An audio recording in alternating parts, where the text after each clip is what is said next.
اب بیٹھ جاؤ بھی بس، اب باقی بعد میں کھینچ لینا، اب تشریف رکھیں بیٹا، بس کرو، آ جاؤ ادھر، آ جاؤ ادھر، آ جاؤ۔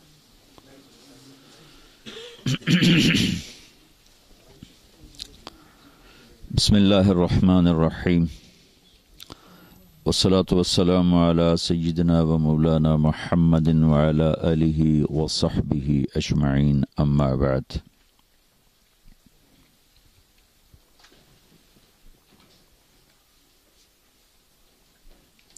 اللہ تعالیٰ نے ہمیں زندگی گزارنے کا وہ طریقہ دیا ہے جس میں ہر عمل سے جنت کو بنایا جا سکتا ہے۔ عبادت تو ہے ہی بڑی مختصر، 5 نمازیں، 1 مہینہ روزے، اور زکوٰۃ مالدار پر، اور حج مالدار کے ساتھ صحت مند ہونا بھی شرط، صحت مند نہیں تو اس پر بھی فرض کوئی نہیں۔ تو باقی 24 گھنٹے اگر خالی ہوں تو آخرت کی تیاری کے لیے تو ہمارے پاس کام ہی بڑا تھوڑا ہے۔ تو اللہ تعالیٰ کے محبوب صلی اللہ تعالی علیہ وسلم ایسی زندگی سکھا کر گئے، بتا کر گئے، ترکتکم علی محجۃ بیضاء لیلھا کنہارھا۔ آپ نے فرمایا میں تمہیں اتنے واضح اور روشن راستے پہ چھوڑ کے جا رہا ہوں جس میں رات آتی ہی نہیں، رات بھی آئے تو دن بن جاتا، اس میں اندھیرا کوئی نہیں، روشنی روشنی ہے، اجالا ہی اجالا ہے۔ تو آپ نے مسجد کے ذریعے سے جنت کیسے بنانی ہے، گھر کے ذریعے سے جنت کیسے بنانی ہے، بازار کے ذریعے سے آخرت کو کیسے بنانا ہے، فقیری میں آخرت کو کیسے بنانا ہے، دولت میں آخرت کو کیسے بنانا ہے، بادشاہی میں آخرت کو کیسے بنانا ہے، صحت میں، بیماری میں، زندگی کے جتنے روپ ہیں ہر روپ میں آخرت زیادہ سے زیادہ کیسے بنے، یہ میرے نبی دے کر گئے ہیں۔ لا رہبانیت فی الاسلام، کہ میرے دین میں رہبانیت کوئی نہیں ہے، ان میں بھی نہیں تھی۔ رہبانیت ابتدعوها، اللہ تعالیٰ نے کہا کہ میں نے تو تمہیں نہیں کہا تھا جنگلوں میں جا کے بیٹھ جاؤ، تم نے خود ہی شروع کیا، ابتدعوها، کہ یہ تم نے خود شروع کیا، میں نے آسمان سے اتارے ہوئے کسی دین میں رہبانیت کو نہیں رکھا۔ تو ایک دفعہ ایک سفر سے واپس آ رہے تھے تو ایک جگہ کھجوریں تھیں، چشمہ تھا، تو ایک صحابی کے جی میں آیا کہ میں یہیں بیٹھ کے اللہ اللہ کروں، لیکن میں پہلے اللہ کے نبی سے پوچھ لوں۔ تو ان سے پوچھا یا رسول اللہ، یہ چشمہ، یہ کھجور، میں چاہتا ہوں یہیں بیٹھ کے اللہ اللہ کروں۔ تو آپ نے فرمایا کہ اما انی لم ابعث بالیہودیت ولا النصرانیہ، کہ ان دونوں مذہبوں میں رہبانیت آئی تھی، یعنی انہوں نے خود اختیار کی تھی نہیں، کہ دیکھو میرے دوست، میں یہودی طریقہ، عیسائی طریقہ لے کر نہیں آیا، ولیکنی بعثت بالحنیفیت السمحہ، میں ایک واضح، روشن، سیدھا راستہ لایا ہوں، اور جو آسان ہے، نرم ہے، سمحہ نرم۔ اور ایک دوسری حدیث میں وَجَعَلَهُ سَهْلًا سَمْحًا وَاسِعًا، اللہ نے اسے آسان بنایا، نرم بنایا، کشادہ بنایا، وَلَمْ يَجْعَلْهُ ضَيِّقًا، اور اس میں کوئی تنگی نہیں رکھی۔ تو زندگی کے ہر شعبے میں اور ہر جگہ، ہر دیس میں اللہ کو راضی کرنے کے سارے راستے ہمارے نبی بتا کر گئے ہیں۔ آپ یہاں اس دیس میں ہیں، پہلی صدی میں بھی لوگ نکلے، لیکن ان کے دل و دماغ پر اسلام تھا، تو وہ نکلے سارے، یہ جو جتنا مشرق وسطی ہے، انڈونیشیا، ملائیشیا، فلپائن تک، یمنی تاجر، آپ لوگ بھی اکثر مجھے بتایا گیا کہ تاجر بیٹھے ہوئے ہیں، یمنی تاجر بحری راستوں سے بڑے واقف تھے، تو انڈونیشیا میں، ملائیشیا میں، فلپائن میں، اور کاشغر سے آگے جتنا چین ہے، اس میں جتنا اسلام پھیلا ہے تاجروں نے پھیلا ہے۔ تو وہ صرف پیسہ بنانے کے لیے نہیں نکلتے تھے، وہ اپنا سودا بھی بیچتے تھے، اسلام کو بھی پیش کرتے تھے۔ تو انہوں نے دنیا کا سب سے بڑا اسلامی ملک انڈونیشیا ہے، پاپولیشن کے لحاظ سے بھی، رقبے کے لحاظ سے بھی، وہاں خون کا ایک قطرہ نہیں گرا جہاد کے نام پر، اور سارا انڈونیشیا مسلمان ہو گیا۔ کچھ علاقوں میں رہ گئے غیر مسلم، ورنہ وہ 90-95% میں گیا انڈونیشیا مسلمان ہے، وہ بہت اچھے مسلمان ہیں، کوئی لڑائی نہیں، کوئی جھگڑا نہیں ہماری طرح، جھوٹے مقدمے، جھوٹی لڑائیاں، ناک کی انہوں دی ناک کنجے ہی کوئی نہیں تو لڑتے ہی کوئی نہیں۔ جتنا ملائیشیا ہے اس میں کہیں تلوار نہیں چلی اور سارا اسلام پھیل گیا۔ فلپائن میں اب اس وقت 17% مسلمان ہیں، ایک دور میں یہاں 70% مسلمان تھے، پھر جب اسلام کی محنت مٹی تو آہستہ آہستہ آہستہ اسپین نے قبضہ کیا وہاں، تو اس سے بہت بڑا فرق پڑا، اور بہت ساری نسل اسلام سے نکل گئی۔ یا جنوبی امریکہ، وینزویلا کا ایک عرب مجھ سے چمٹ کے پھوٹ پھوٹ کے رونے لگا اور کہنے لگا اگر تم یہ تبلیغ والے نہ پہنچتے تو ہماری ساری کی ساری یہاں نسلیں اسلام چھوڑ جاتی، تم لوگوں کی تو فعل اللہ نے ہمارا ایمان بچایا اور ہم مسلمان کھڑے ہوئے، اور 1 کروڑ کے قریب مسلمان پورے جنوبی امریکہ میں اسلام سے فارغ ہو گئے۔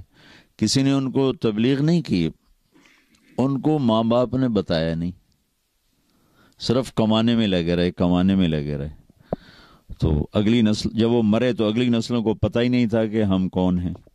اس طرح ان کے اندر اسلام سے نکلنا کوئی کسی اسکیم کے تحت نہیں ہوا، ماں باپ کی غفلت کی وجہ سے ہوا کہ دن رات بس کمانے میں، تو اولاد کو ٹائم نہیں دیا، تو بہت کمزور نکلے۔ آگے جو وہ مر گئے تو ان کو پتہ ہی نہیں تھا کہ ہم کہاں سے آئے اور کون ہیں۔ اربوں کی نسلیں اسلام چھوڑ گئی۔ تو اللہ تعالیٰ نے ایک تو اللہ کے نبی نے ایک تو ہمیں عبادات بتائیں کہ وہ ہماری بنیاد اور اساس ہیں، کہ اس کے بغیر تو عمارت نہیں کھڑی ہو سکتی۔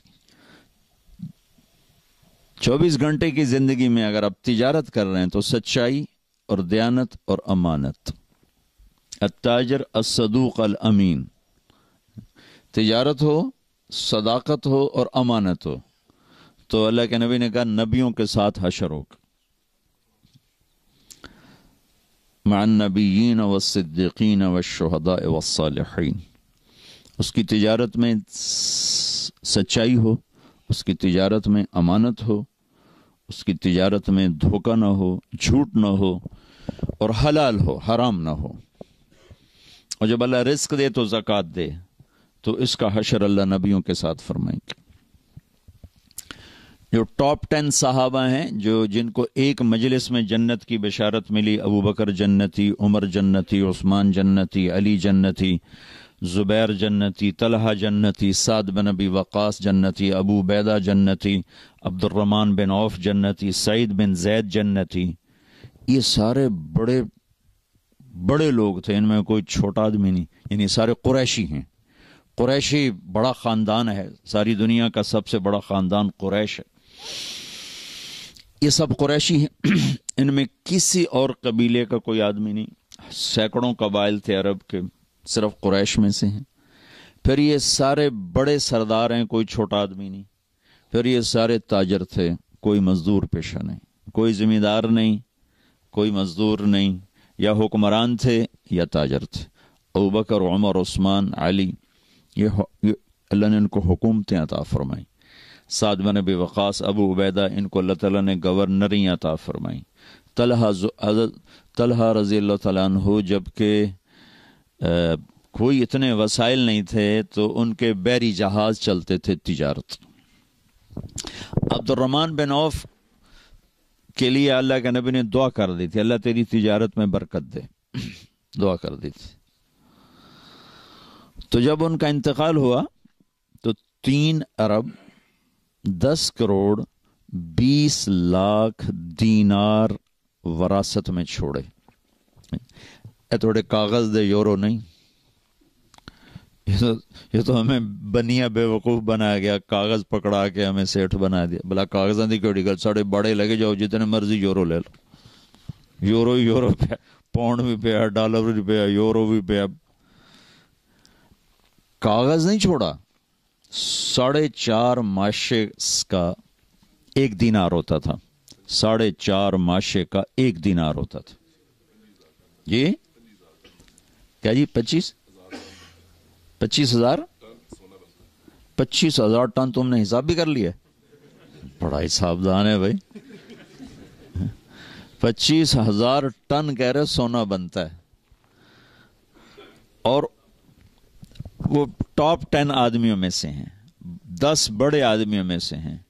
یہ تو ابھی میں نے بتایا جو انہوں نے سکے چھوڑے، ڈھلے ہوئے سکے، 3 ارب 10 کروڑ 20 لاکھ دینار، 1,000 گھوڑے، 1,000 اونٹ، 10,000 بکریاں، اور سونے کے ٹائلز جو ویسے تھیں سکے میں نہیں تھیں، وہ اولاد میں، بچے بچیوں، بیگمات میں جب تقسیم فرمایا گیا تو وہ آریاں کاٹتے کاٹتے ٹوٹ گئے.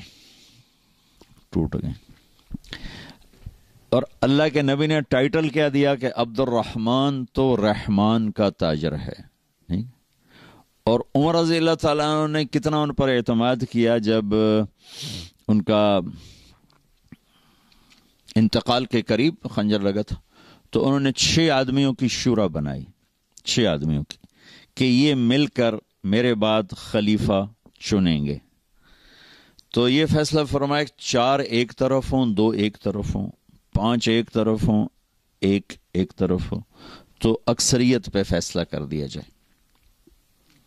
اور اگر 3 ایک طرف ہوں اور 3 دوسری طرف ہوں تو پھر جس 3 میں عبد الرحمن بن عوف ہو اس کے مطابق فیصلہ کیا جائے. تو اس آدمی کی، آپ اس زمانے کے وسائل دیکھیں کتنے تھوڑے تھے. آپ تو نیٹ پر بیٹھ کے کروڑوں اربوں کے سودے کر سکتے ہیں، ساری دنیا سے مال اٹھا سکتے ہیں، مال بیچ سکتے ہیں. خالی نیٹ پر آپ نے یوں انگلیاں گھمانی. اور اس زمانے میں جہاز نہیں، ٹرک نہیں، موٹریں نہیں، اونٹوں کی تجارت ہے، گھوڑوں پہ تجارت ہے، یا کشتیاں ہیں، بادبانی کشتیاں ہیں. اور اس بندے کو اللہ نے کتنا دیا، اور وہ اللہ کو کیسے راضی کر کے گئے، کس اعلیٰ پیمانے پر اللہ کو راضی کیا کہ 10 بڑے آدمیوں میں ان کا شمار ہوتا. ابو بکر فی الجنہ، عمر فی الجنہ، عثمان فی الجنہ، علی فی الجنہ، زبیر فی الجنہ، طلحہ فی الجنہ، سعد بن ابی وقاص فی الجنہ، عبد الرحمن بن عوف فی الجنہ، ابو عبیدہ بن الجراح فی الجنہ، سعید بن زید فی الجنہ. یوں 10 کو آپ نے ایک مجلس میں خوشخبری سنائی کہ یہ سب جنتی. تو ان لوگوں نے اپنا مال اس طرح کمایا کہ اللہ کو خوش کر دیا. ہم دعانے بھی کماتے ہیں تو اللہ ناراض ہو جاتا کہ ہمارے کمانے کے طریقے غلط، ہماری ڈیل غلط، ہماری نیت غلط. تو آپ عبادت سے اسلام نہیں پھیلا، عبادت سے اسلام مضبوط ہوتا ہے، صحت بنتی ہے اسلام کی. جو پھیلا ہے اس کے پیچھے 2 چیزیں ہیں، ایک مسلمانوں کے اخلاق، دیانت، سچائی، اور ایک ان کا دعوت کا کام پیش کرنے. پریزنٹیشن کے بغیر تو چیز نہیں آگے چلتی. پیش کیا، گھر چھوڑ کر نکلے، اور ایک اپنے عالی اخلاق سے دلوں کو فتح کی. ابھی اب کیا گزرا زمانہ ہے. میں بیلجیم میں تھا تو ایک بچہ سیالکوٹ کا ایک ازبکستان کی لڑکی کو لے کر آیا. کہا جی یہ مسلمان ہونا چاہتی, آپ کلمہ پڑھا دیں. میں نے آپ کے بیان کے کچھ اس کو ترجمے کر کے بتائے تھے تو وہ کہتی کہ وہ اس کے ہاتھ میں کلمہ پڑھوں گی اس کے سامنے. ٹھیک. تو میں نے اس بچی سے پوچھا کہ بیٹی تم اسلام کیوں لا رہی ہو, کس چیز سے متاثر ہوئی؟ تو اس نے کہا کہ میں اس نوجوان کے اخلاق سے متاثر ہو کر مسلمان ہو. تو ابھی بھی اخلاق میں اتنی طاقت ہے کہ وہ بچہ نہ عالم تھا, نہ کوئی امام مسجد تھا, نہ کوئی بزرگ, ایک عام نوجوان, داڑھی بھی نہیں تھی, کلین شیو تھا, سیالکوٹ کا. کہ اس نوجوان کے اخلاق سے متاثر ہو کر میں نے کلمہ پڑھا ہے. پھر میں نے اس سے پوچھا تم اس سے شادی کرو گے؟ ہاں کروں گی. پھر میں نے ان کا نکاح بھی پڑھا دی. تو ابھی بھی اخلاق میں اتنی طاقت ہے کہ جیسے خوشبو پھیلتی ہے نا اسے کوئی روک نہیں سکتا, ایسے ہی اسلامی اخلاق یہ ایسی خوشبو ہے جسے کوئی روک نہیں سکتا.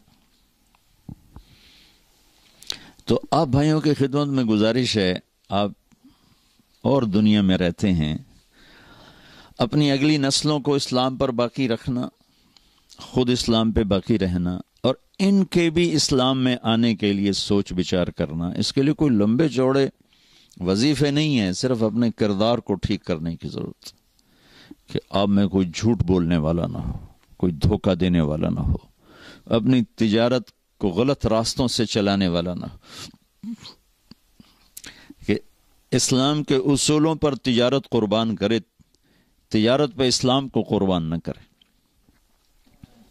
کیونکہ منزل کے متعین کرنے سے راستے بدل جاتے. ایک آدمی نے ہالینڈ جانا ہے تو وہ دوسرے راستہ اختیار کرے, ایک آدمی نے ڈوور جانا ہے تو دوسرا راستہ اختیار کرے,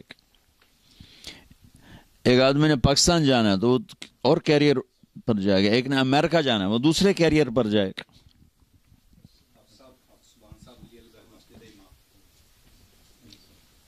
تشریف رکھیں.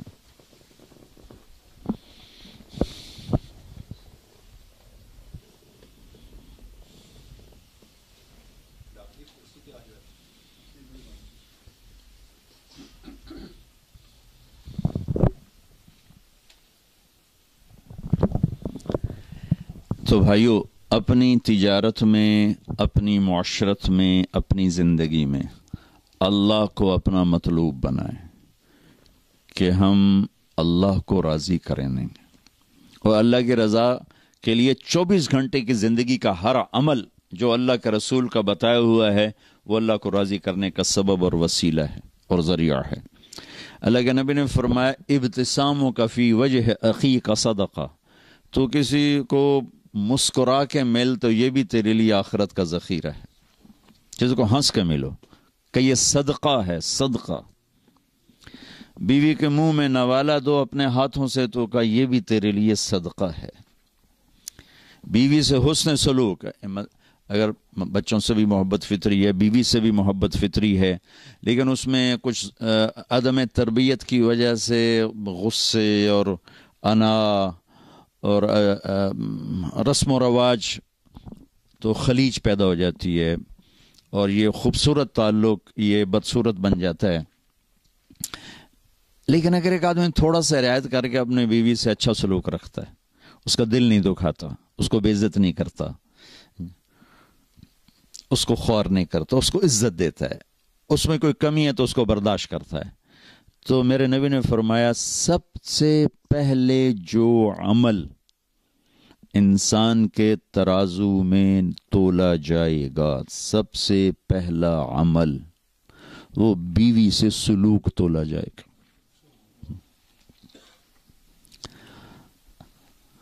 اب دیکھنا 24 گھنٹے کی ڈیلنگ ہے, کتنا بڑا ذخیرہ بن گیا. اگر یہی ٹھیک کر رہا ہوں تو کتنا بڑا ذخیرہ بن گیا. میں قرآن کتنا پڑھ لوں گا. میرا ایک دوست ہے, اللہ اس کی زندگی میں برکت دے, وہ تقریباً روزانہ ایک ختم کرتا ہے, اور 3 دن, ایک ہفتہ, ایک دن, یہ اس کے قرآن پڑھنے کا معمول ہے. ہفتے میں ختم، 3 دن میں ختم، 1 دن میں ختم. یہ اس کا سال ہر سال سے معمول ہے. ہر آدمی تو قرآن کا حافظ نہیں ہے کہ اس طرح بیٹھ کے چلے. چند لوگ حافظ ہیں، لیکن شادی تو ہر ایک کی ہوتی ہے. چند ہوتے ہیں جن کو نہیں ملتا یہ رشتہ ان کے اللہ آگے کرے گا. جو مرد عورت بغیر شادی کے مر جاتے ہیں تو اللہ تعالیٰ، اگر وہ جنتی ہیں تو اللہ تعالیٰ ان کو جنت میں پہنچانے سے پہلے آپس میں خود اللہ اپنی ثوابدید پر ان کے نکاح کرے گا، پھر اس کے بعد ان کو جنت میں داخل فرمائے گا. تو اگر میں اپنی بیوی کے ساتھ اچھا سلوک کر رہا ہوں، ایسے بیوی کا پہلا عمل خامن سے سلوک تولا جائے گا. اگر میری بیوی میرے ساتھ اچھا سلوک کر رہی ہے اور میری رعایت کرتی، میرا خیال کرتی ہے، تو یہی جنت کا بہت بڑا عمل بن جاتا. ایک حدیث میں آتا ہے کہ ایک آدمی کا ترازو سٹیبل نہیں ہوگا، کبھی ایسے کبھی ایسے، کبھی ایسے کبھی ایسے. تو وہ نیکی یوں ہو جائے یا گناہ یوں ہو جائے، ایسے نہیں ہو رہا، وہ ایسے ایسے ہو رہا ہے. تو اس پر اتنی ہیبت طاری ہوگی، چونکہ آ گئی یا جہنم یا جنت. تو اگر موت ہوتی تو وہ گھبراہٹ سے مر جاتا، وہ موت تو ختم ہو گئی. تو ادھر میں ایک ایسے بادل سا آئے گا اور اس کے رائٹ ترازو میں بیٹھے گا اور اس کو بالکل ایسے کر دے گا، تو اس کی جان میں جان آئے گی اور اس کی جنت کا اعلان ہوگا. تو وہ پوچھے گا تولنے والے سے، بھائی یہ کیا ہے، یہ کیا ہے؟ تو فرشتہ کہے گا یہ تیرے اچھے اخلاق ہیں جنہوں نے آج تجھے بچا لیا. اب اچھے اخلاق تو 24 گھنٹے کی ڈیلنگ کا نام ہے نا. 24 گھنٹے کی ڈیلنگ اچھے اخلاق. عبادات 24 گھنٹے ہو نہیں سکتے. سارا سال روزہ رکھنے والا کوئی نہیں مل سکتا. ساری رات جاگنے والا کوئی کروڑوں میں شاید کوئی ایک ہوگا. لیکن یہ ڈیلنگ تو میں ہر بیوی سے ہے، بچوں سے ہے، دوستوں سے ہے، نوکر سے ہے، ملازم سے ہے، دوسروں اپنوں سے ہے، غیروں سے، غیر مسلم سے. آپ کی تو غیر مسلم سے بھی ڈیلنگ. اگر آپ کے اخلاق اچھے ہیں اور آپ کا بول میٹھا ہے تو اس کو کوئی عمل نہیں پکڑ سکتا. میرے نبی نے فرمایا ساری زندگی کے تہجد گزار، کبھی نہ سویا رات بھر، ساری زندگی کے روزے دار، کبھی نہ روزہ چھوڑا سوائے عید کے. تو یہ تو ممکن نہیں ہے. اگر 1434 سال میں 1400 آدمیوں نے بھی کیا ہو تو یہ بھی زیادہ مجھے نظر آتے ہیں، جو کہ انسانی فزیک کے بس سے باہر کی بات. کوئی بہت اللہ کے خاص نیک بندوں نے ایسا کیا ہو تو وہ ہو سکتا ہے ضرور کیا ہوگا. لیکن ایک آدمی اپنے اخلاق اچھے کر لے تو اللہ کے نبی کا فرمان ہے یہ اچھے اخلاق والا اس کے برابر آ کے کھڑا ہو جائے گا. کھاتے پیتے سوتے جاگتے اس کے برابر آ کے کھڑا ہو جائے کہ اچھے اخلاق کے ذریعے سے. سعید انور اور یوسف یہ جو ہمارا محمد یوسف کرکٹر تھا نا، جب سعید انور تبلیغ میں لگا تو پھر اس کو فکر چڑھا یوسف یوحنا کا. پہلے تو تھا کوئی، ایک جگہ یوسف بیان کر رہا تھا، میں بھی بیٹھا تھا، کہنے لگا میں حیران ہوں، میں 10 سال ان کے ساتھ میں نے کرکٹ کھیلی، کسی نے مجھے اسلام کی دعوت نہیں تھی. اتنے یہ اپنے کام سے دور ہو گئے، اپنے منصب سے دور ہو گئے کہ 10 سال میں ان کے ساتھ رہا، کسی نے مجھے آدھے زبان سے بھی نہیں کہا کہ یار کلمہ پڑھ لیں. یہ تو سعید انور تبلیغ میں لگا تو اس کو فکر چڑھا، وہ پھر اس کو لے کر میرے بیانوں میں لاتا رہا، چھپا کے لاتا تھا، چھپا کے. یعنی میں یوں بیٹھا ہوں، مجمع یوں بیٹھا ہوا تو اس کو بیک ڈور سے لاتا تھا اور ایسے صوفوں کو پیچھے بٹھا دیتا تھا. یہ اس کے ساتھ کرتے کرتے کرتے کرتے آخر اللہ نے اس کے دل میں ایمان ڈال دیا اور مسلمان ہو گیا. تو پھر اس نے کہا کہ میں بھی ظاہر نہیں کر سکتا، میں چاہتا ہوں میری بیوی بھی کلمہ پڑھ لے پھر ظاہر کروں. میں نے کہا ٹھیک. تو 3 سال بعد اس کی بیوی نے بھی پڑھ لیا. تو یہ دونوں میرے پاس آئے، کہنے لگے ہماری طاقت لگ گئی ہے کرکٹ پر، تو جنت کا شارٹ کٹ بتاؤ. Shortcut. میں نے کہا اللہ کے نبی کا فرمان ہے کہ 3 کام جو کر لے گا نا، جنت الفردوس کی چابی مجھ سے لے لے. جنت الفردوس کی چابی ایک توڑنے والے سے جوڑے، ایک حق سے محروم کرنے والے کو اس کا حق دے اور ایک زیادتی کرنے والے کو معاف کر دے اور جنت الفردوس کی چابی لے لے.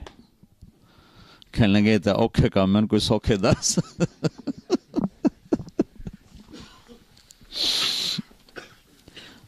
میں نے کہا کہ شارٹ کٹ کے لیے تو پھر اوکھا ہی کام چاہیے. اسلام کا مشکل ترین سبق اچھے اخلاق اور خوبصورت ترین سبق اچھے اخلاق. ہر چیز کی ایک میک اپ ہوتا ہے نا جس سے وہ چیز خوبصورت ہو جاتی. ہر چیز کا ایک میک اپ ہے جس سے وہ چیز خوبصورت ہو جاتی. تو اسلام کا جو میک اپ ہے وہ اچھے اخلاق. جیسے ہمارا میک اپ جو لباس ہمیں زینت دیتا. عورت کا میک اپ زیور ہے, اس سے وہ خوبصورت ہو جاتی. تھوڑا کلر وغیرہ لگانے اس سے وہ خوبصورت ہو جاتی. اسلام کا لباس, اسلام کا زیور, اسلام کا میک اپ, اسلام کا حسن وہ ہمارے اچھے اخلاق جس سے وہ خوبصورت ہو جاتا. اس کو کوئی چیز نہیں پکڑ سکتی. ہمارے نبی نے لمبی نمازیں پڑھی تو اللہ نے منع کر دیا. ما انزلنا علیک القرآن لتشقى. میرے محبوب اتنی لمبی نہ پڑھ کے آپ کے پاؤں ہی پھٹ جائیں. اب پاؤں پہ ورم آ جاتا تو نے کہنا درمیانی پڑھ درمیانی. آپ نے سارا مال خرچ کر دیا, اللہ نے اس سے بھی روک دیا. لا تبسطها كل البسط فتقعد ملوما محسورا. میرا نبی نے ایسا بھی نہ کہا. کچھ اپنے لیے رکھ, کچھ خرچ کر. جس کام کے لیے آئے تھے تبلیغ, اس میں اپنا سینہ جلایا تو اللہ نے اس سے بھی روک دیا. فلا تذهب نفسك عليهم حسرات. میرا نبی تبلیغ تو کر پر اپنا اندر نہ جلا, اپنا اندر نہ جلا. اب یہ 3 بڑے کام ہیں. دنیا کا سب سے بڑا کام تبلیغ ہے کہ 1.25 لاکھ نبیوں نے تبلیغ کی ہے اور کوئی کام نہیں کیا. اور پھر عبادات میں سب سے بڑی عبادت نماز ہے, اور اس کے بعد سب سے بڑی عبادت مال کا خرچ کرنا ہے, سخاوت. اللہ کہا میرے نبی سخاوت ضرور کر درمیانہ, نماز لمبی پڑھ درمیانی, تبلیغ ضرور کر اپنے آپ کو ختم نہ کر. اچھا, لیکن جب ہمارے نبی نے اخلاق اچھے دکھائے تو اللہ نے اس پر شاباش دی. انک لعلی خلق عظیم. میرے نبی آپ کا رب آپ کو شاباش دیتا, آپ کے اخلاق بڑے زبردست. اور ایک لفظ ہے عربی میں ذو, ایک ہے علی. انک لذو خلق عظیم کا مطلب ہے آپ کے اخلاق بہت عالی شان ہیں. اور انک لعلی خلق عظیم کا مطلب ہے کہ میرے محبوب انسانی تصور میں جتنے بھی اخلاق آ سکتے ہیں اور آئندہ آئیں گے قیامت تک, وہ سب آپ کے غلام بن چکے ہیں. یہ علا کا مطلب ہے. تو اللہ علا کا لفظ لے کر آئے, زو کا نہیں لائے. اور اتنی تعریف کرنے کے بعد کہ آپ کے اخلاق آخری حد تک ہیں, پھر اللہ نے مزید مطالبہ کیا وَخْفِضْ جَنَاحَكَ لِلْمُؤْمِنِينَ. ایمان والوں کے آگے اپنے پر بچھا دو. مزید مطالبہ کیا. اس آیت کو میں کسی تفسیر سے نہیں سمجھا ہوں, مطلب تفسیر بھی پڑھی ہے, لیکن اس آیت کو جو میں اچھی طرح سمجھا ہوں نا, وہ اپنے کالج دور کے, ہمارا گاؤں دریائے راوی کے قریب ہے, 3-4 میل کے فاصلے پر. ہمارے بچپن میں زراعت بہت کم تھی, جنگل زیادہ تھے, تو دریائے راوی کے ساتھ ایک بیلا تھا, بہت بڑا جنگل. تو ہم اس وقت چھوٹے چھوٹے تھے, سارے کزنز بھی, تو ہم شکار کھیلنے چلے جاتے تھے جنگل میں, اور وہاں ہفتہ 10 دن وہیں رہتے تھے. وہ چھوٹے چھوٹے گاؤں تھے جنگل کے اندر, تو اس میں ہمارے تایا اور ہمارے والد کا ایک دوست تھا, چاچا سردارہ. اس کے ہم جا کر نہ کوٹھے پہ قبضہ کرتے تھے. تو اس نے 2 کوٹھے ہمارے لیے فارغ کرنے ہوتے تھے, ایک نوکروں کے لیے, ایک ہمارے لیے. تو ہم صبح نکلتے تھے شکار کے لیے, تیتر کا شکار ہوتا تھا, اور شام کو 100, 70, 60, 50, 40 اتنے تیتر مارتے. پھر آپ اپنا ان کو بھوننا کھانا. یہ جو اللہ نے کہا ہے نا وَخْفِضْ جَنَاحَكَ, کہ ایمان والوں کے لیے پر بچھا, ساڑھے پر ہوندے نہیں یا ہاتھ ہوندے, پر بچھاؤ. ہمارے تو بازو ہیں, اللہ کہہ رہا پر بچھاؤ. وہ جب تیتر کو باہر نکالتے تھے, بیچ میں کھلی جگہ آ جاتی تھی, تو چاچا سردارا وہ ایک جھاڑی کے پیچھے بیٹھ کے نا تیتری کی آواز نکالتا تھا. اس پر بیچارے وہ دھوکے میں آ کے باہر نکلتے تھے, ان پر ہم فائر کرتے تھے.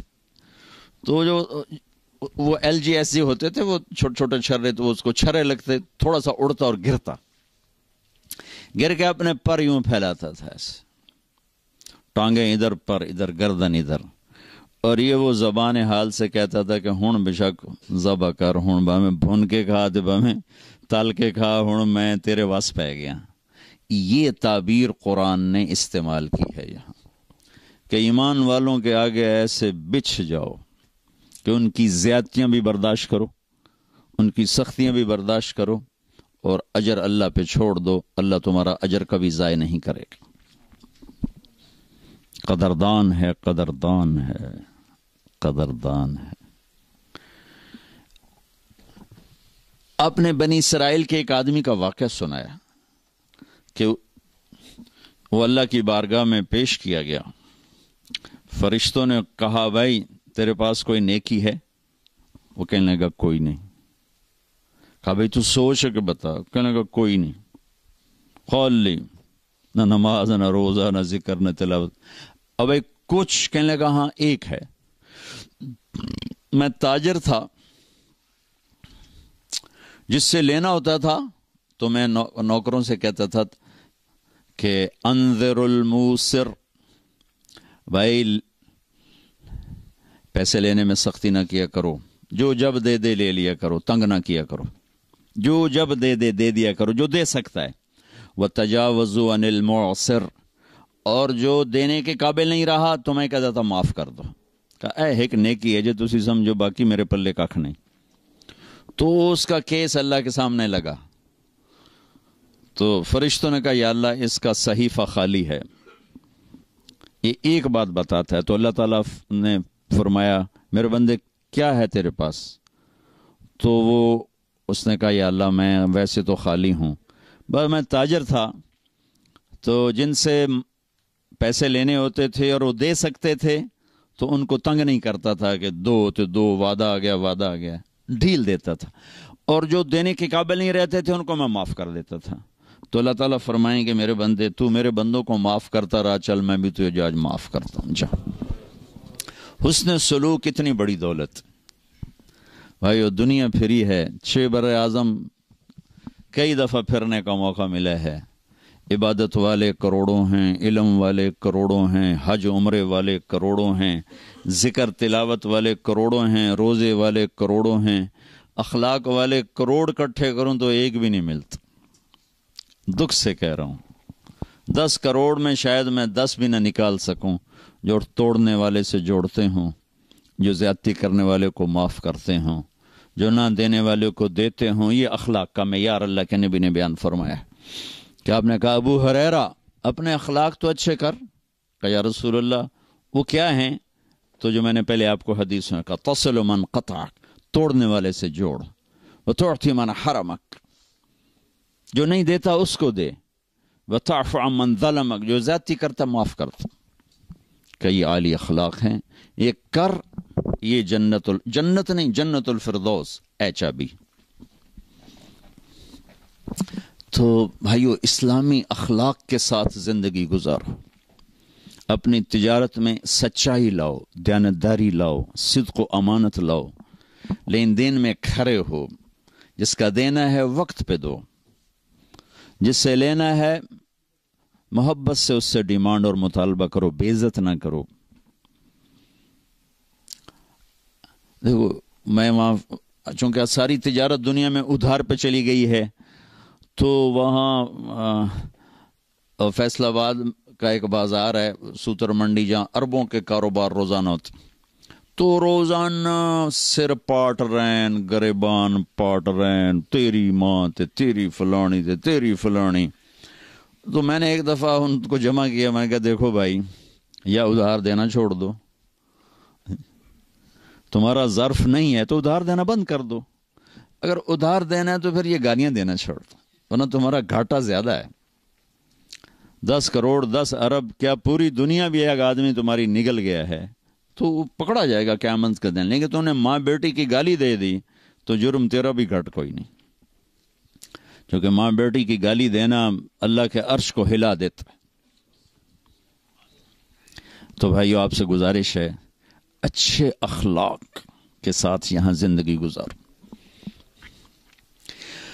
اور مسلمان بن کے رہو، امتی بن کے رہو، امتی بن کے رہو، فرقہ واریت کا شکار نہ ہو، تعصب کا شکار نہ ہو، نفرتوں کا شکار نہ بنو، مسلم بن کے رہو۔ ہوا سماکم المسلمین من قبل، اللہ نے ہمیں قرآن میں کہا کہ میں نے تمہارا نام مسلمان رکھا ہے، اپنے آپ کو مسلمان بنا کے رکھو۔ پوری دنیا پھرا ہوں، جو فرقہ واریت کی آگ پاکستان میں ہے کہیں نہیں دیکھی، اور ہندوستان اس کے ساتھ مطلب ایک ہی ٹکڑا ہے، بنگلہ دیش میں بھی اتنے، لیکن ہندوستان پاکستان میں نفرت کی انتہا ہے۔ تو آپ لوگوں کی روٹس چونکہ وہیں سے ہیں، تو میں آپ کے سامنے ہاتھ جوڑتا ہوں کہ بطور مسلم زندگی گزارو، بس سب کو گلے سے لگانا سیکھو۔ میرے نبی نے تو منافقوں کو بھی گلے سے لگایا کہ اپنے آپ سے دور نہیں ہونے دیا، حالانکہ آپ تو اندر دیکھ رہے تھے کہ یہ سب منافق، لیکن اپنی مجلس سے کسی کو نہیں اٹھایا کہ تو منافق ہے، اٹھ جا میری مجلس سے۔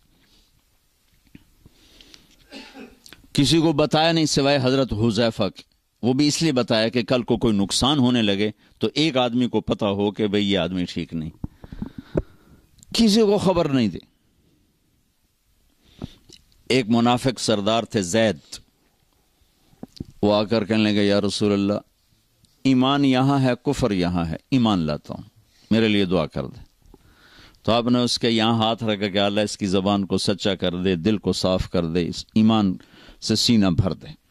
وہ کہنے لگا یا رسول اللہ میں منافقوں کا چودھری ہوں، آپ کو سارے منافقوں کا پتہ بتاؤں؟ آپ کو تو پہلے ہی پتہ تھا، لیکن چونکہ اور لوگ بیٹھے تھے کہ نہیں کسی کا نہیں بتانا، جو آئے گا ہم سینے سے لگائیں گے، جو نہیں آئے گا اس کا معاملہ اللہ پہ چھوڑیں گے۔ تو میرے نبی نے تو منافقوں کو بھی سینے سے لگا کے رکھا۔ عبداللہ بن ابی جیسے کا جنازہ پڑھا دیا، جبکہ حضرت عمر روک رہے ہیں کہ اب یہ کیا کر رہے ہیں، یہ منافق ہے، شاید بخشا جائے، شاید بخشا جائے۔ حالانکہ ابو جہل چھوٹا مجرم ہے اور عبداللہ بن ابی بڑا مجرم ہے۔ ابو جہل جحیم میں ہے اور عبداللہ بن ابی حاویہ میں ہے۔ حاویہ سب سے نیچے ہے، حاویہ کے اوپر جحیم ہے۔ حاویہ منافقوں کے لیے، اس میں عبداللہ ہے، اور جحیم مشرکین کے لیے، اس میں ابو جہل ہے۔ وہ ابو جہل سے بڑا اسلام کا دشمن تھا، یوں لگ، چونکہ اس نے اپنے آپ کو مسلمان کہا، ایسے لگا کے رکھا۔ ایک دن ان کے بیٹے عبداللہ، ان کا نام بھی عبداللہ تھا، اللہ کے نبی پانی پی رہے تھے کہ یا رسول اللہ تھوڑا پانی تو بچا دیں۔ کہنے لگے کیا کرو گے؟ کہ اپنے باپ کو پلاتا ہوں، شاید اس کے اندر ایمان چلا جائے۔ تو آپ نے دے دیا۔ وہ گیا گھر کا، ابا یہ پانی تو پی لے۔ تو کیا ہے یہ؟ کہ یہ اللہ کے نبی کا جھوٹا ہے، پی لے شاید تیرے اندر ایمان آ جائے۔ تو آگے کم بات کہنے لگا جا وہاں پیشاب لے کے آ، وہ پی لوں گا، یہ نہیں پیوں گا۔ پیشاب لے کے آ، وہ پی لوں گا، یہ نہیں پیوں گا۔ تو ان کو اتنا غصہ چڑھا، وہ گیا یا رسول اللہ مجھے اجازت دے میں اس منافق کی گردن اڑا دوں، بیٹا ہو کر میں اس منافق کی گردن اڑا دوں۔ کہ عبداللہ تیرا باپ ہے، قدر کر، قدر کر۔ میں نہیں چاہتا لوگ کہیں محمد اپنے ساتھیوں کو قتل کراتا ہے، جاؤ اس کی خدمت کرو، تیرا باپ ہے۔ جنازہ پڑھا، اپنا کرتا اتار کے کفن کے طور پر دیا، اور اس کو قبر میں اتار چکے تھے، آپ دیر ہو گئی، آپ ذرا دیر سے پہنچے، اس کو دوبارہ قبر سے باہر نکلوایا، اس کے منہ میں اپنا لعاب ڈالا کہ شاید بخشش ہو جائے۔ اس منظر کو دیکھ کر 100 منافقوں نے کلمہ پڑھا۔ تو بھائیو میں آپ کی منت کرتا ہوں کہ یہاں آپ امت بن کے رہو، مسلم بن کے رہو، جو تمہارا عقیدہ ہے، جو تمہاری سوچ ہے، اس کو گلے سے لگا کے رکھو، لیکن دوسروں کو احترام دو، عزت دو، سب کو اپنا پسند۔ سارے ہم نے تو غیروں کو اپنا بنانا تھا، ہم نے اپنوں کو غیر بنا دیا۔ تو کتنی بڑی ظلم و زیادتی کی بات۔ جس کے دل میں ذرہ کے برابر بھی ایمان اٹکا رہ گیا، ایک دن جنت میں جائے گا، چونکہ ایک دفعہ ایسا ہوگا کہ جہنمی لوگ مسلمانوں کو کہیں گے کہ تم بھی دوزخ میں، ہم بھی دوزخ میں، تمہارے ایمان کا کیا فائدہ؟ تو اللہ تعالیٰ اس پر فرمائیں گے کہ جس نے زندگی بھر میں ایک دفعہ لا الہ الا اللہ کہا اسے جنت میں ڈال دو، جس نے زندگی بھر میں ایک دفعہ خالی میرا نام لیا ہے اس کو بھی جنت میں ڈال دو۔ پتہ نہیں اللہ تعالیٰ کس کو کس بات پہ خوش ہو کہ اللہ اس کو جنت دے دے، ہمیں کیا، اور کس بات پہ ناراض ہو کہ اللہ ہماری پکڑ فرما دے، کوئی خبر ہے؟ اللہ کے نبی نے فرمایا بنی اسرائیل میں 2 بھائی تھے، ایک نیک تھا ایک گناہ گار تھا۔ تو نیک کہتا تو بہت گندا ہے، وہ کہتا یار مجھے اللہ پہ چھوڑ۔ وہ روز اس کو تو بڑا گندا ہے، وہ کہتا یار مجھے اللہ پہ چھوڑ۔ تو ایک دن کہنے لگا تیری بخشش نہیں ہو سکتی اللہ کی قسم اٹھا لی، وہ دونوں مر گئے۔ تو اللہ نے وہ اس عابد سے کہا تو نے اتنی بڑی قسم کیوں اٹھائی کہ اس کی بخشش نہیں ہو سکتی؟ تو ٹھیکیدار، چل بے تو جا جنت میں، اگر تو نے میری رحمت کو پابند کیوں کیا، اس کو ڈالو جہنم میں۔ تو کسی مسلمان کو حقیر نہ سمجھو، سب کو عزت دو۔ ہمارا کام تو گلے لگانا نہ کہ نفرت کرنا۔ مثلا ایک آدمی آپ کا نزدیک غلط ہے تو وہ سمجھو وہ مریض ہے، تو مریض کا علاج ہوتا ہے کہ مریض کو ہسپتال سے نکالا جاتا۔ وینا ملک ہمارے انڈسٹری میں وہ لڑکی جس نے بالکل کپڑے اتار دیا، ننگی ہو کے آ گئی۔ بر صغیر میں کسی ہندو لڑکی نے بھی یہ یہاں تک سٹیپ نہیں اٹھایا کہ وہ بالکل ننگی سکرین پہ آ جائے۔ وہ لڑکی تھی جو ننگی ہو کے سکرین پہ آ گئی انڈیا میں۔ تو میں 1 جنوری کو پہنچا تیونس سے دبئی، تو مجھے کسی نے کہا کہ وینا ملک کی شادی ہو گئی۔ میں نے کہا یار میری ملاقات کراؤ۔ انہوں نے کہا آپ اس سے ملیں گے؟ میں نے کہا کیوں نہیں، اللہ کے نبی کی امتی ہے، پتہ نہیں کب اللہ دل بدل دے۔ تو اس کو پیغام بھیجا، اس نے معذرت کر لی، کہا نہیں میں نہیں آتی۔ میں نے کہا چلو مجھے اجازت دو میں آ جاؤں، تو اس نے کہا وہ آنا چاہتے ہیں تو آ جائیں۔ میرے ساتھ جواد وسیم تھے، وہ ٹی وی میں کام کرتے ہیں، ماشاءاللہ تبلیغ میں بہت کام کیا انہوں نے۔ میں ان کو ساتھ لیا اور اس کے گھر چلا گیا۔ اس نے ایک نوجوان تھا، اسد پٹھان تھا، اس سے انہوں نے شادی کی تھی۔ تو میں نے اسے کہا بیٹی آپ کو شادی مبارک، اللہ آپ کا گھر آباد کرے، اچھی بیوی بنائے، اچھی ماں بنائے۔ آپ کے لیے ہمیشہ دعا کی ہے، جب بھی آپ کی خبریں چھپتی تھیں بدنامی کی تو میں آپ کے لیے دعا کیا کرتا تھا اور تمنا کرتا تھا کہ میری آپ کی کبھی ملاقات ہو جائے۔ تو وہ رو پڑی، اس کی آنکھوں میں آنسو آ گئے۔ مجھے نہیں سمجھ میں آیا کہ وہ کس بات پہ اس کے آنسو نکلے ہیں۔ ہم اٹھ کے آ گئے۔ پھر میں چلا گیا جبوتی سے واپس آیا تو پھر میرا 2 دن کا سٹے تھا اور یمن جانا تھا۔ تو دونوں میاں بیوی خود آ گئے جس ہوٹل میں ٹھہرا ہوا تھا۔ انہوں نے سر پہ پورا دوپٹہ لیا ہوا، کہا مولانا آپ نے میری زندگی بدل دی، اور یہ دوپٹہ آپ دیکھ رہے ہیں یہ زندگی بھر سر سے کبھی نہیں اترے گا۔ میں نے کہا بیٹی میں نے تو کچھ نہیں کہا، تمہاری زندگی کیسے بدل گئی؟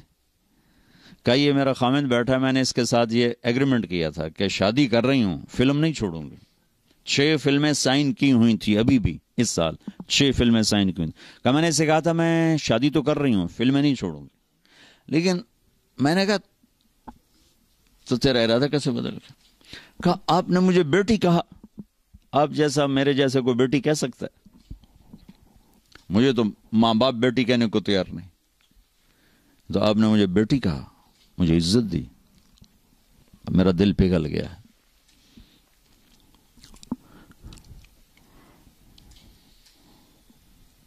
تو ہمارا کام تو قریب کرنا ہے نا، دور کرنا تو ہمارا کام نہیں ہے۔ تو امت میں اختلاف تو صحابہ کے دور سے ہے، نبی کے دور سے ہے۔ بخاری شریف کی روایت ہے، آپ نے ایک لشکر بھیجا یہودیوں کا علاقے پر حملہ کرنے، بنو قریظہ۔ فرمایا کہ من کان یؤمن باللہ والیوم الآخر فلا یصلین العصر الا فی بنی قریظہ۔ کہ جو اللہ اور آخرت پر ایمان رکھتا ہے وہ عصر کی نماز بنو قریظہ کے علاقے میں جا کے پڑھے، اور نماز کا وقت پہلے ہی داخل ہو چکا تھا اور ان کو روانہ کیا۔ بنو قریظہ رہتے تھے قباء سے آگے، یہ مسجد قباء ہے نا، اس سے بھی آگے رہتے تھے، ان کے ابھی کھنڈرات وہاں ہیں۔ نماز کا وقت تنگ ہو گیا تو صحابہ نے تو وہ لشکر میں سے بعض وہ بھائی نماز پڑھو، نماز قضا ہو رہی۔ دوسروں نے کہا بھائی اللہ کے نبی نے کہا تھا بنو قریظہ میں پڑھنی۔ انہوں نے کہا اس کا مطلب یہ نہیں تھا کہ قضا کر دو، اس کا مطلب تھا جلدی پہنچو۔ دوسروں نے کہا بھائی ہمیں یہ نہیں پتا، جو کہا ہے ویسے کریں گے۔ انہوں نے کہا بھائی ہم نماز نہیں چھوڑ سکتے۔ تو صحابہ دو جماعتوں میں تقسیم ہو گئے، ایک نے وہاں کھڑے ہو کے عصر پڑھی، ایک نے آگے جا کے قضا پڑھی۔ اگلے دن اللہ کے نبی تشریف لے گئے۔ اب دیکھیں دو بالکل اپوزٹ سمت ہیں، یا یہ غلط ہیں یا یہ غلط، یا ٹھیک ہیں یا یہ ٹھیک ہے۔ تو دونوں نے اپنا معاملہ پیش کیا، تو اب خاموش رہے۔ خاموش رہنے نبی کے خاموش رہنے کا مطلب تصدیق ہوتا ہے کہ تم نے بھی ٹھیک کیا ہے، تم نے بھی ٹھیک کیا۔ تو ہمیں سینہ کھلا رکھے۔ عبداللہ بن عمر رفع یدین کرتے تھے، عبداللہ بن مسعود نہیں کرتے تھے۔ حضرت معاویہ رضی اللہ عنہ ایک وتر پڑھتے تھے، عبداللہ بن عباس 3 وتر پڑھتے تھے۔ یہ سب صحابہ کے کام ہیں۔ آپ نے کبھی اونچی آمین بھی کہی ہے، کبھی آہستہ آمین بھی کہی ہے۔ تو ہم اس پر آپس میں نفرتوں کا شکار نہ ہوں۔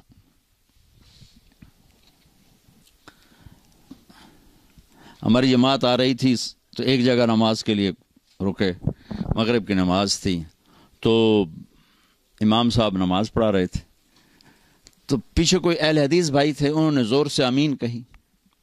سلام پھیرتے ہی امام آکھنے لگا کڑا کتا بھوکیا، کڑا کتا بھوکیا۔ جب امام مسجد اتنے جاہل ہوں گے تو بیچاری عوام کا کیا حال ہوگا؟ وہ بھی کوئی شیر دا پتر یوزا کیا سوراں نو کتے بھوکدے رہ جاندے، سوراں نو کتے بھوکدے رہ جاندے۔ مطلب دونوں نے ظلم کی انتہا کر دی۔ میرے نبی نے اونچی آمین بھی کی ہے، آہستہ آمین بھی کی، رفع یدین کیا بھی ہے، چھوڑا بھی ہے۔ اللہ نے اپنے نبی کی سنتوں کو پوری امتوں میں تقسیم کر دی۔ میرے نبی کے زمانے میں ایک اذان تھی جس میں اشہدو ان لا الہ الا اللہ، اشہدو ان لا الہ الا اللہ، اشہدو ان محمد رسول اللہ، اشہدو ان محمد رسول اللہ، یہ تو ہماری اذان ہے نا۔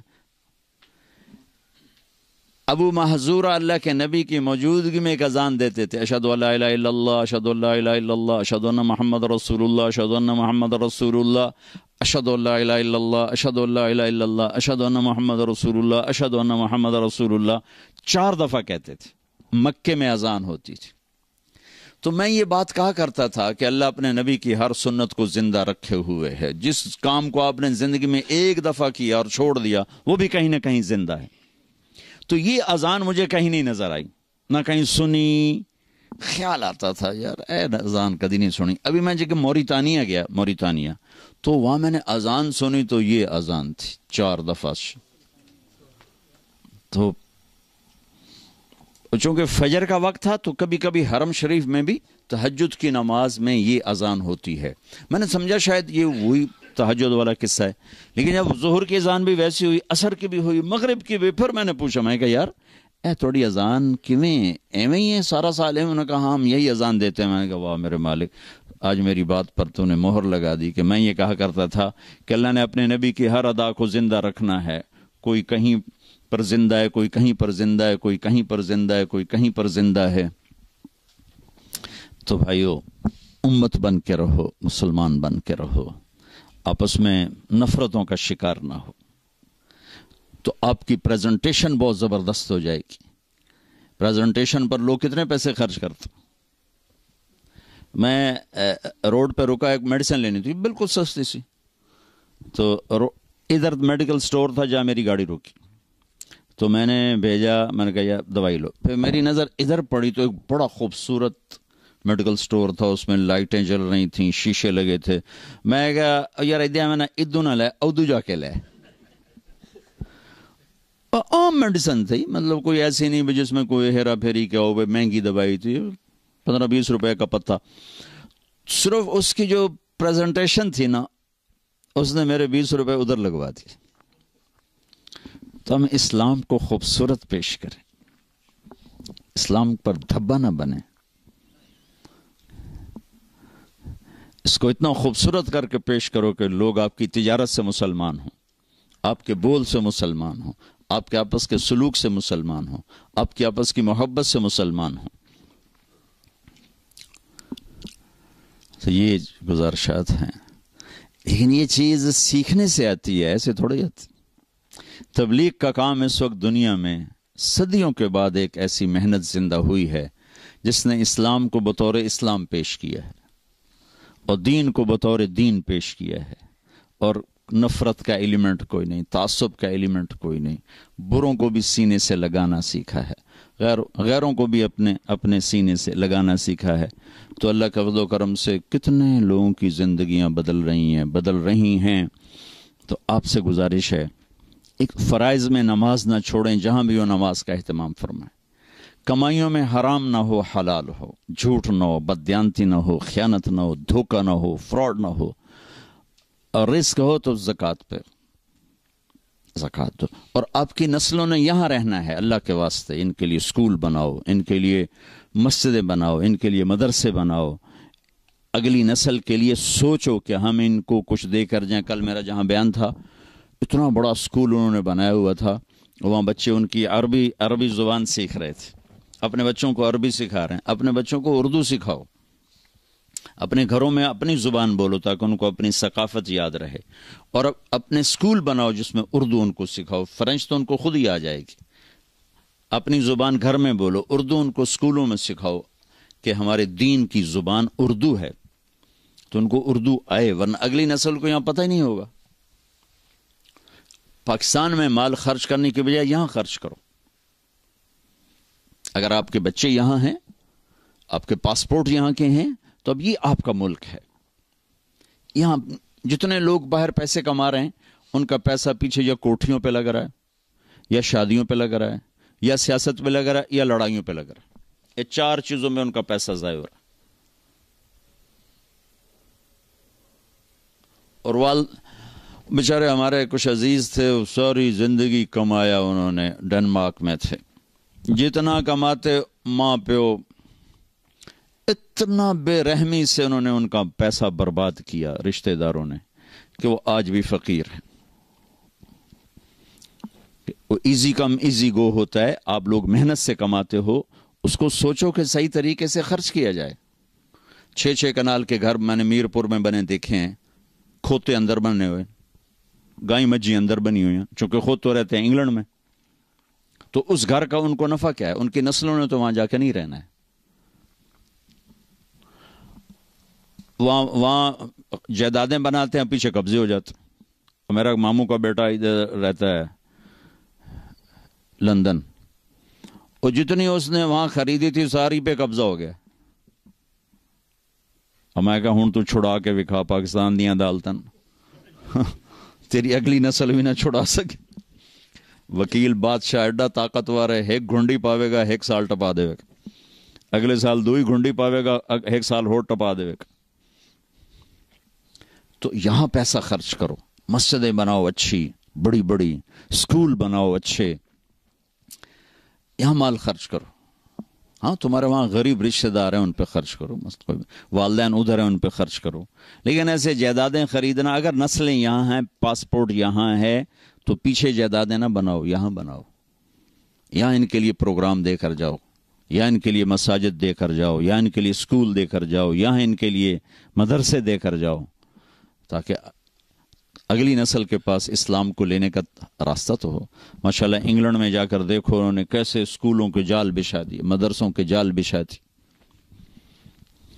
تو یہ چند گزارشات ہیں بھائیوں کی خدمت میں، اس پر ضرور غور فرمائیں، ضرور غور فرمائیں، ضرور غور فرمائیں. آپس میں پیار محبت سے رہیں، نفرت سے نہ رہیں. تعصب، نہ مذہب کا تعصب ہو، نہ قوم کا تعصب ہو، نہ علاقے کا تعصب ہو، نہ زبان کا تعصب ہو. رواداری کے ساتھ، کھلے دل کے ساتھ رہنا سیکھو. اور فرائض کو زندہ کرو.